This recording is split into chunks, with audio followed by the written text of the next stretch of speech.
சிறந்திருக்க முடியாது. அடிமைகளா இருந்ததான பாபிலோன்ல அடிமைகள் தானியேல், Shadrach, Meshach, ஆபேத்நேகு இவங்க எல்லாம் 4 பேரும் யார்? அடிமைகள். இந்த அடிமைகளை ஆண்டவர் எல்லா ஞானிகளுக்கும் மேலாக, எல்லா பிரபுக்களுக்கும் மேலாக உயர்த்தி வைத்தார். இது யார் செய்ய முடியும்? ஒரு அடிமையை உயர்த்துறது கர்த்தரால மட்டும்தான் முடியும்.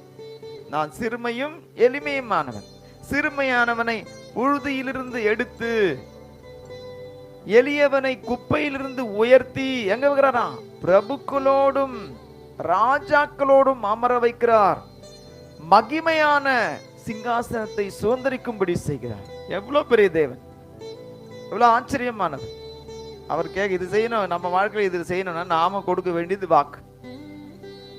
வாயை திறந்து, நம்முடைய வாயை திறந்து என்ன செய்யணுமா? வாக்கு தரணும்.